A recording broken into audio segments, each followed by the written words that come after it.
எது சாத்தியமில்லை எப்படி பண்ண முடியும்? அதில் பாருங்க ஆளுநருக்கும் டிஎம்கே அரசுக்கும் ஏற்பட்ட முதல்ல இதுதான். அப்ப ஆளுநர் என்ன சொன்னாரு?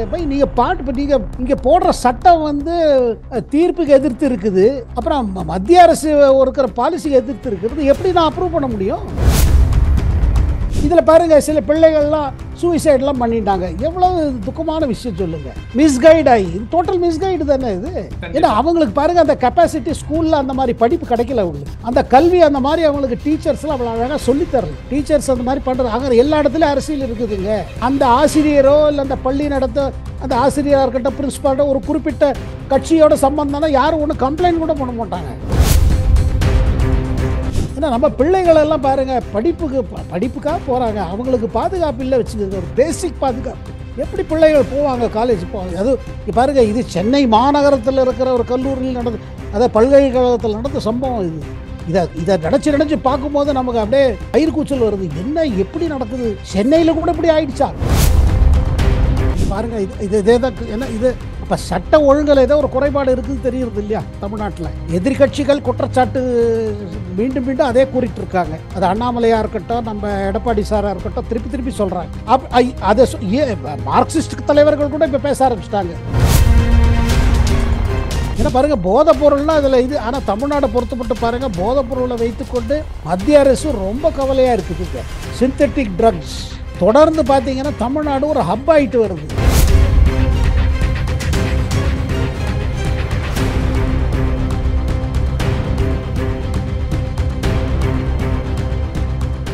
ரியல் ஒன் மீடியா நண்பர்களுக்கு, நேயர்களுக்கு வணக்கம். தொடர்ச்சியாக பல்வேறு முக்கியமான தகவல்களை டெல்லியிலிருந்து நமக்கு கொடுத்து கொண்டிருக்கும் மூத்த பத்திரிகையாளர் டெல்லி சேகர் ஐயர் அவர்கள் நம்முடைய இருக்கிறார். வணக்கம் சார். வணக்கம் சிவா சார். வணக்கம் சார். இப்போ தமிழக சட்டமன்றத்துல எடப்பாடி பழனிசாமிக்கும் தமிழக முதலமைச்சர் மு.க.ஸ்டாலின் அவர்களுக்கும் இடையில ஒரு காரசாரமான விவாதம் போய்கிட்டு இருந்தது. அந்த விவாதத்துல பாத்தீங்க அப்படின்னா இந்த நீட் தேர்வு குறித்து தான் விவாதிக்கப்பட்டது. இதுல முதலமைச்சர் மு.க.ஸ்டாலின் அவர்களை பொறுத்த வரைக்கும் நீட் தேர்வை ரத்து செய்யும் அதிகாரம் எங்களுக்கு கிடையாது அப்படின்னு சொல்லி வெளிப்படையாகவே தெரிவிச்சிருக்காங்க. கடந்த தேர்தலில் நீட்டை நீக்குவதற்கு ரகசியம் எங்ககிட்ட இருக்கு அப்படின்னு சொல்லி தெரிவிச்சாங்க. ஆனா இப்ப அதிகாரம் இல்லை அப்படின்னு சொல்லி தெரிவிச்சிருக்காங்க. இதை எப்படி சார் பாக்குறீங்க? இல்லைங்க, முதல்ல சொன்ன போதே எல்லாருக்கும் தெரியும் இது வந்து நீட் வந்து இது வந்து பார்த்தீங்கன்னா உச்ச நீதிமன்றம் போட்ட இது, சுப்ரீம் கோர்ட்டு போட்ட இது. அவங்க தான் சொன்னாங்க மெடிக்கல் காலேஜில் எக்கச்சக்கமாக பணம் வாங்குறாங்க, கேபிட்டேஷன் ஃபீ இதுவாக இருக்குது, பணம் இல்லாமல் இப்போ நிறைய பிள்ளைகளுக்கு அட்மிஷன் இல்லாமல் அவஸ்தைப்படுறாங்க, இதனால் ஒரு என்ட்ரன்ஸ் எக்ஸாம் வரணும், இதில் எல்லாம் ஆல் இண்டியா லெவலில் நடக்கணும், இந்த ஊழலை குறைக்கிறதுக்காக அண்ட் பெற்றோர்கள் படும் அவதியை பார்த்து அதுக்கு இது பண்ணதான் பண்ணாங்க. ஏன்னா கேபிட்டேஷன் ஃபீ ஒரு பெரிய பிரச்சனையாக இருந்தது. ஒன்று. ரெண்டாவது, அப்போவும் வந்து பார்த்தீங்கன்னா அப்போ இருந்த மத்திய அரசு, அதாவது காங்கிரஸ் தலைமையில் உள்ள யூபிஏ அரசில் எதில் டிஎம்கே ஒரு கேபினெட்டில் இருக்கிற அரசு முடிவு செய்தது என்னன்னா, நாடெங்கும் ஒரே ஸ்டாண்டர்ட் இருக்கணும். அதாவது மெடிக்கல் ஸ்டடீஸை பொறுத்த மட்டும் பார்த்தீங்கன்னா எம்பிபிஎஸ் எங்கேருந்து படித்தாலும் ஒரே குவாலிட்டி இருக்கணும். வெவ்வேறு போர்டு இருந்ததுன்னா அது குவாலிட்டி வராது. குவாலிட்டி ஒன்று குவாலிட்டி, ரெண்டாவது கேபிட்டேஷன் இதை தான் சுப்ரீம் கோர்ட்டில் எடுத்து சொன்னாங்க. உச்ச நீதிமன்றம் இது கொண்டு தான் அவங்க தீர்ப்பு அளித்தாங்க. நீட்டு வேணும், நீட்டில் மாற்றம் கிடையாது. இதுக்கு பல முறை தனியார் கல்லூரிகள் அந்த கேஸை சேலஞ்ச் பண்ணிட்டு போனாங்க. அதில் பார்த்தீங்கன்னா குறைந்து 2 முறை அதை ஒத்துக்கவே இல்லை அவங்க. சுப்ரீம் கோர்ட் தங்க தீர்ப்பு மேலே அவங்க சொல்லிட்டாங்க இது வாபஸ் பெற மாட்டோம். அதனால முதல்லயே தெரியும் இதில் வந்து தேவையில்லாத ஒரு அரசியல். ஏன்னா சுப்ரீம் கோர்ட் போட்ட ஒரு தீர்ப்பில் மேலே ஒரு தமிழ் சட்டசபை எப்படி ஒரு இது பாஸ் பண்ண முடியும்? அதனால தான் பார்த்தீங்கன்னா டிஎம்கே வந்த பிறகு அவங்களுக்கு புரிஞ்சிச்சு இப்போ புரிய விஷயம் என்னன்னு. ஆனால் புரிஞ்ச பிறகு என்னன்னா எப்படி ஒத்துக்கிறது நாங்கள் அதை வந்து? ஏன்னா முதல்ல எல்லாருக்கும் தெரியும் இது பாருங்க, இது மைய அரசு கையிலையும் இல்லை, இது மாநில அரசு கையிலையும் இல்லை. ஏன்னா சுப்ரீம் கோர்ட் போட்ட தீர்ப்புங்கிறது ஒரு சட்டம் மாதிரி. அதை மாற்றணும்னா அதுக்கு வேற ஏதாவது வழி வரணும். அப்படி நீங்கள் மாற்றியும் சுப்ரீம் கோர்ட்டுக்கு தீர்ப்பு எதிர்த்தாதுன்னா சுப்ரீம் கோர்ட் அதை திருப்பி ரத்து செய்யும். இது தெரிஞ்ச உண்மைங்க, எல்லாருக்கும் தெரியும் இதை மாற்ற முடியாது. அப்படி இருக்கும் பொழுது நாங்கள் இதை பண்ணிடுவோம் சொல்லி இப்படி அமோக வெற்றி அவங்களுக்கு கிடைச்சிச்சு. போன தேர்தலில் கிடைச்சிச்சு, பாராளுமன்ற தேர்தல் 2 தடவை கிடைச்சிச்சு. இதுல இன்னொரு விஷயம் பாருங்க, பிள்ளைகள் அதாவது ஸ்கூல் படித்து முடிக்கும் பிள்ளைகளால இந்த தேர்வுல ரொம்ப கஷ்டமா இருக்குது, அவங்க ஸ்டாண்டர்ட் இது பண்ண முடியல. இது எடப்பாடி முதல்வராக இருந்த போதே பல முறை நம்ம பிரதமர் மோடியை சந்திச்சார். அப்ப பிரதமர் மோடி எனக்கு தெரிந்த என்னன்னா என்ன சொன்னார் இபிஎஸ்க்கு, இங்க பாருங்க, உங்க பிள்ளைகள் யாருக்கு இப்ப பின்தாங்கிய குடும்பத்திலேருந்து வர பிள்ளைகளுக்கு எக்ஸ்ட்ரா டியூஷன் கொடுங்க, அது கோச்சிங் கிளாஸஸ் அரசே நடத்தட்டும். அப்படி பண்ணீங்கன்னா அந்த பிள்ளைகளுக்கு பாருங்க, எந்த பிள்ளைகளால முடியலையோ அந்த பிள்ளைகள் டாக்டர் படிப்பு எப்படி அவங்களால படிக்க முடிய போறது? நீங்க எவ்வளவுதான் நீங்க இது பண்ணி சரி ஒரு சீட்டு கிடைச்சிடும், அதுக்கு பிறகு அந்த பிள்ளைகள் எப்படி படிக்க போகுது? அவங்க ஸ்டாண்டர்டை கொஞ்சம் நீங்க இது பண்ணலீங்கன்னா இடம் ஒதுக்கீடு இருந்து கூட இடம் பிடிச்சிருவாங்க, ஆனால் கடைசியா பாஸ் பண்றது கஷ்டமாயிடும். இப்ப பாருங்க, எம்பிபிஎஸ் முடித்த பிறகு மெடிக்கல் கவுன்சில் ஆஃப் இந்தியா இருக்கு பாருங்க, மெடிக்கல் கமிஷன், எது மெடிக்கல் கவுன்சில் பாருங்க, அவங்க ஒரு தேர்வு வைக்கிறாங்க. நீங்க எம்பிபிஎஸ் படித்து முடித்த பிறகு அந்த தேர்வை நீங்க பாஸ் பண்ணணும், அப்பதான் உங்களுக்கு பிராக்டிஸ் பண்ண லைசன்ஸ் வரும். நீங்க சீட்டை வரும் வாங்கிட்டு பிள்ளைகளால முடியல வச்சுக்கோங்க. இதுல நீங்க இது மாதிரி அதாவது பல அறிவுரை கூறப்பட்டது, இபிஎஸ்க்கும் அது சொல்லப்பட்டது. பாருங்க இது மாதிரிதான் இருக்குது, இபிஎஸ்க்கு தெரியும் உண்மை. நான் என்ன சொல்ல வரேன், நான் இதை வைத்துக்கொண்டு தமிழ்நாட்டில் நடந்த அரசியல் இருக்கு பார்த்தீங்களா, இந்த அரசியல் நேற்றுக்கு நடந்த விவாதத்துல கிளியரா போயிடுச்சு. அப்போ கடந்த தேர்தல் பிரச்சாரத்துல தமிழக மக்கள் ஏமாற்றப்பட்டார்கள் அப்படின்னு சொல்லி எடுத்துக்கலாமா சார்? பொய் பிரச்சாரங்கள் மூலமாக மக்கள் ஏமாற்றப்பட்டார்கள், அந்த கருத்து எல்லாரும் சொல்றாங்க, எல்லாருமே சொல்றாங்க. எது சாத்தியம் இல்லை எப்படி பண்ண முடியும்? அதுல பாருங்க ஆளுநருக்கும் டிஎம்கே அரசுக்கும் ஏற்பட்ட முதல் மோதலே இதுதான்.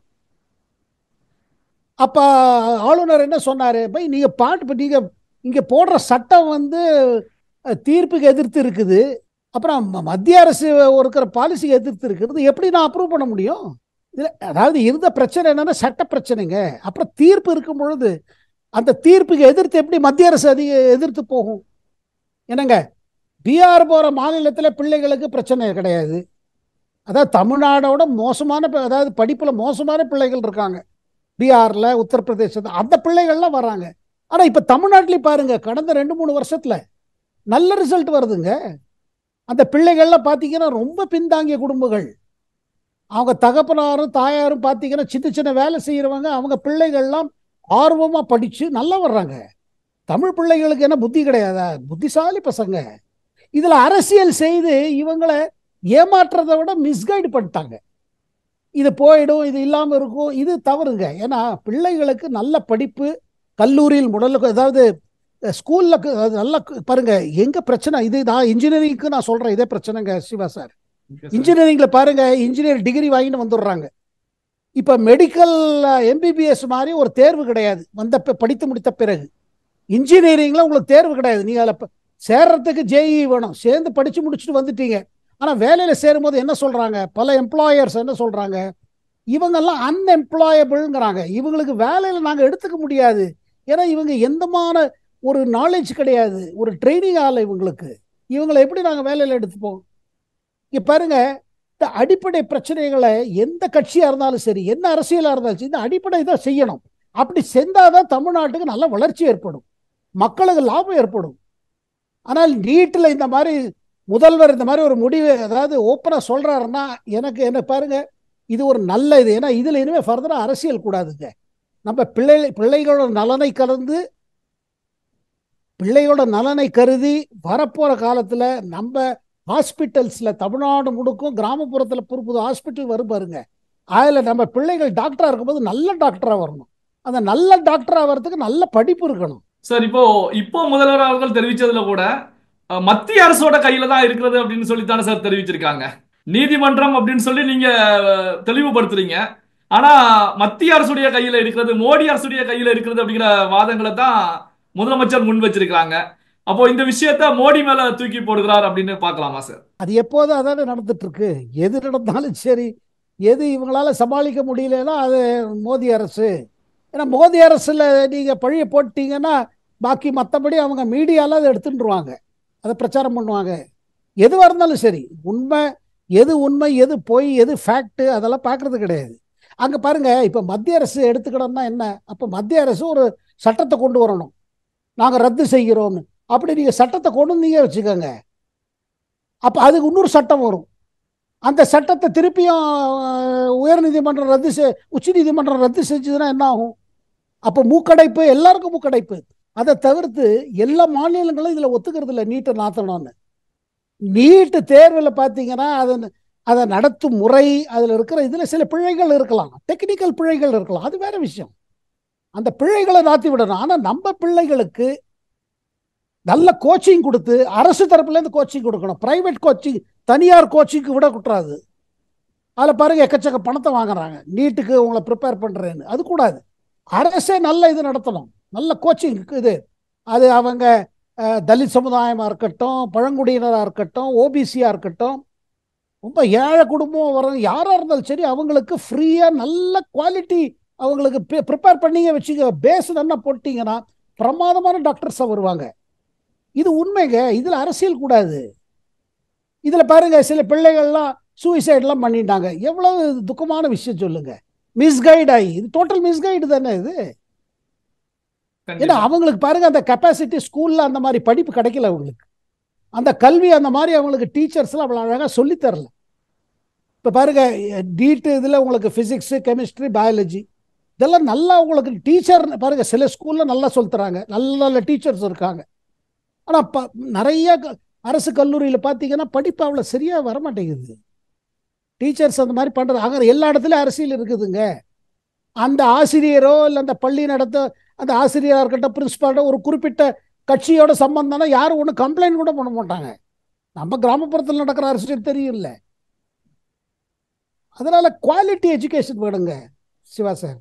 சார், இப்போ பெண்களுக்கு எதிரான பாலியல் உள்ளிட்ட வன்கொடுமைகளுக்கு எதிராக புதிய சட்ட மசோதாக்களை முதலமைச்சர் மு க ஸ்டாலின் அவர்கள் சட்டமன்றத்தில் கொண்டு வந்திருக்காங்க. இப்போ இந்த சட்ட மசோதாக்கள் மூலமாக ஞானசேகரனுக்கு, அண்ணா யூனிவர்சிட்டி விவகாரம் ஞானசேகரனுக்கு மரண தண்டனை கிடைக்குமா சார்? எப்படி பாக்குறீங்க? இல்லைங்க, கட்டாயமாக பாருங்க. இது மாதிரி நிர்பயான ஒரு சம்பவம் நடந்து டெல்லியில் உங்களுக்கு ஞாபகம் இருக்கும். அப்போ ஷீலா தீக்ஷித் முதல்வராக இருந்த பொழுது டெல்லியில் பார்த்தீங்கன்னா ஒரு ஓடும் பஸ்ஸில் ஒரு ஒரு ஒரு பெண் பிள்ளைகிட்ட ரொம்ப மோசமாக நடந்தது. 4 பேர் சேர்த்து ரொம்ப பயங்கரமான சம்பவம் நடந்தது. அதுக்கு பிறகு டெல்லியில் பார்த்தீங்கன்னா பெரிய போராட்டம் ஆரம்பிச்சிச்சு. அதுக்கப்புறம் நிர்பயான ஒரு சட்டமே வந்தது, டெல்லியிலேயே வந்துச்சு. அந்த சட்டம் இருக்குது. அண்ட் தொடர்ந்து பாருங்க பல மாநிலத்தில் இந்த சட்டத்தில் மாற்றிருக்காங்க. ரேப் போல இது இருந்ததுன்னா கிரைமுக்கு அதுக்கு உடனடியாக மரண தண்டனைன்னு. ஆனால் இது கோர்ட்டுக்கு பொறுத்து இருக்கு. பாருங்க இப்போ ட்ரையல் இதில் இவர் தான் குற்றவாளின்னு அங்கே கோர்ட் முன்னாடி நிரூபித்து ஆதாரங்களை இது பண்ணி அதுக்கு பிறகு அந்த கோர்ட்டில் என்ன கன்விக்ஷன் பொறுத்து இருக்கு. அதுக்கு பிறகு ஒரு மரண தண்டனை வழங்கினா பாருங்க, அது யாராக இருக்கட்டும், அவர் உச்ச நீதிமன்றம் வரைக்கும் போக முடியும். உயர் நீதிமன்றம், உச்ச நீதிமன்றம் தன் லைஃபுக்காக அவர் இது பண்ணலாம், சேலஞ்ச் பண்ணிட்டு போகலாம். எனவே இது ஒரு முடிவு என்ன கேட்டீங்கன்னா இது ஒரு நல்ல இதுதான். ஏன்னா ஒரு பயம் வரணுங்க. ஏன்னா எப்போ இந்த மாதிரி சம்பவம் நடக்குதோ சிவா சார், 2 விஷயங்க. ஒன்று, இதை துடிச்சு செய்கிற இந்த மாதிரி குற்றத்தை செய்கிறவங்களுக்கு பயமே கிடையாது. அந்த பயம் இல்லாத வளர்ந்துட்டாங்க. அது காரணம் என்னெல்லாம் இருக்கலாம்? அரசியல் தொடர்பு இருக்கலாம், இல்லை பல குற்றங்கள் செய்கிற கேங்கோட இன்வால்மெண்ட் இருக்கலாம். நம்மளை யாரும் தொட முடியாது, கிட்டக்கு வர முடியாது, காவல்காரர்கள் நம்ம கிட்ட வர முடியாதுன்னு ஒரு குண்டு தைரியம் இருக்கும். அண்ட் இந்த மாதிரி செஞ்சவங்க முதல் முறையாக செஞ்சிருக்க மாட்டாங்க. இந்த மாதிரி பல சம்பவம் நடந்திருக்கும். இதுவரை யாரும் நம்மளை பிடிக்கலையே, யார் பிடிக்க போறாங்கன்னு. அதனால முதல்வர் தமிழ்நாடு சட்டசபையில் இந்த சட்ட மாற்றத்தை கொண்டு வந்த மசோதா இருக்கு பாருங்க, இது ஒரு சரியான முடிவு. இது அதில் பாருங்க எல்லா எதிர்கட்சிகளும் இதை வரவேற்றிருக்காங்க. ஏன்னா நம்ம பிள்ளைகள் எல்லாம் பாருங்க படிப்புக்காக போறாங்க, அவங்களுக்கு பாதுகாப்பு இல்லை வச்சுக்கோங்க, ஒரு பேசிக் பாதுகாப்பு. எப்படி பிள்ளைகள் போவாங்க, காலேஜ் போவாங்க? அது பாருங்க, இது சென்னை மாநகரத்தில் இருக்கிற ஒரு கல்லூரியில் நடந்து, அதாவது பல்கலைக்கழகத்தில் நடந்த சம்பவம் இது. இதை நினைச்சு பார்க்கும்போது நமக்கு அப்படியே மயிர் கூச்சல் வருது. என்ன எப்படி நடக்குது? சென்னையில் கூட இப்படி ஆயிடுச்சா? இப்போ நான் பாருங்க, நான் தில்லியில் இருக்கேங்க. தில்லியில் இந்த மாதிரி சம்பவம் இதை கேட்டாலே நமக்கு இங்கே, ஏன்னா இங்கே பாருங்க குற்றத்தை செஞ்சுட்டு எங்கே வேணா நீங்கள் ஓடி போயிடலாம். தில்லியில் சம்பவம் பார்த்தீங்கன்னா குற்றம் செஞ்ச பிறகு நீங்கள் உத்தரப்பிரதேஷ் ஓடிடலாம், ஹரியானாக்கு ஓடிடலாம்.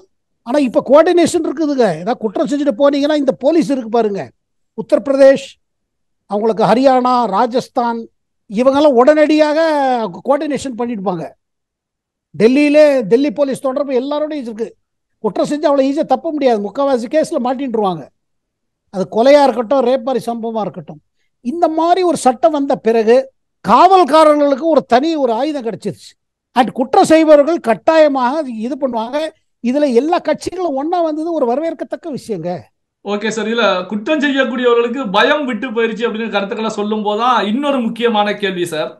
தேனி மாவட்டத்துல போதைப் பொருள் நுண்ணறிவு போலீஸ் ஸ்டேஷன்ல இரவு வேளையில அங்க அந்த போலீஸ் ஸ்டேஷனை பொறுத்த வரைக்கும் அங்க வந்து சட்டவிரோதமாக விற்கப்பட்ட போதைப் பொருட்கள், கடத்தி வரப்பட்ட போதைப் பொருட்கள் எல்லாமே பறிமுதல் செய்து வைக்கக்கூடிய நுண்ணறிவு போலீஸ் ஸ்டேஷன்.